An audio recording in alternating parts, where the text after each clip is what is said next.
എന്നാമത്തെ വിശേഷം? ഞങ്ങൾ വെറുതെ ഒന്ന് പാലാക്കി ഇറങ്ങിയതാട്ടോ. വെറുതെ അങ്ങോട്ട് ഒന്ന് പാലാക്കി ഇറങ്ങിയാലും എന്തെങ്കിലുമൊക്കെ വഴികൾ ഇടയ്ക്കിടയ്ക്ക് ഉണ്ടാവും കേട്ടോ. എല്ലാവരും ന്യൂ ഇയർ ഒക്കെ സന്തോഷത്തോടെ ആഘോഷിച്ചോ?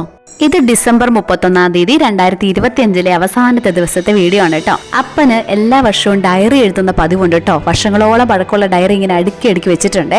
അപ്പം സിൻസിയർ ബുക്സിൽ നിന്ന് അപ്പൻ എല്ലാ വർഷവും പുതിയതായിട്ടൊരു ഡയറി മേടിക്കും. അങ്ങനെ ഡയറി മേടിക്കാനായിട്ട് ഞങ്ങൾ കുരിശുപള്ളിക്കവലയുടെ നേരെ ഓപ്പോസിറ്റുള്ള സിൻസിയർ ബുക്സിലെത്തി.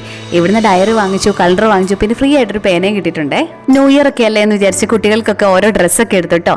പിന്നെ ഞങ്ങൾ നേരെ പോയത് പഴയിടത്തിലേക്കാണ്. അവിടുന്ന് പെട്ടെന്ന് തീരുമാനിച്ച് എല്ലാവരും കൂടെ വെജിറ്റേറിയൻ ഫുഡ് കഴിക്കാൻ തീരുമാനിച്ചു. ഈയിടെയായിട്ട് എല്ലാവരും ഒത്തിരി ഇറച്ചിയൊക്കെ കഴിച്ച് മടുത്തിരിക്കുമല്ലേ. അപ്പം നമ്മൾ വെജിറ്റേറിയൻ ആണ് ഫുഡ്. പാലായിൽ നിന്ന് തിരിച്ചു പോരും വഴി സിവിൽ സ്റ്റേഷൻ്റെ അടുത്തായിട്ട് പാലാ ബീറ്റ്സിൻ്റെ നല്ലൊരു ഗാനമേള നടക്കുന്നുണ്ടായിരുന്നു. അപ്പം ഞങ്ങൾ മുകളിൽ നിന്ന് തന്നെ അതൊക്കെ കണ്ടു. ഇപ്പം നല്ല വ്യൂവോട് കൂടി നല്ല രസമായിട്ട് പാട്ടൊക്കെ കേൾക്കാൻ പറ്റിയേ. പിന്നെ ഞങ്ങൾ പതുക്കെ വീട്ടിലേക്ക് പോന്നു. ഫുഡൊക്കെ കഴിച്ച് വീട്ടിലേക്ക് പോരും വഴി തന്നെ അമ്മ പറഞ്ഞു എല്ലാവരും ടയേർഡായിട്ടിരിക്കുകയാണ്, ഇനി കുരിശ് വരെ അലമ്പും, അതുകൊണ്ട് കാറിലിരുന്ന് തന്നെ കുരിശ് വരയ്ക്കാമെന്ന്. ഇങ്ങനത്തെ അനുഭവം നിങ്ങൾക്കും ഉണ്ടോ? ഡ്രൈവൊക്കെ കഴിഞ്ഞ് വീട്ടിലേക്ക് വരുമ്പോഴും ഇതുപോലെ കുരിശ് വരയ്ക്കാറുണ്ട് കേട്ടോ. അല്ലെങ്കിൽ മടുത്തിരിക്കുമ്പോഴും കാറിലിരുന്ന് എല്ലാവരും കൂടെ ഒരുമിച്ച് കുരിശ് വരയ്ക്കുന്ന പതിവുണ്ട്.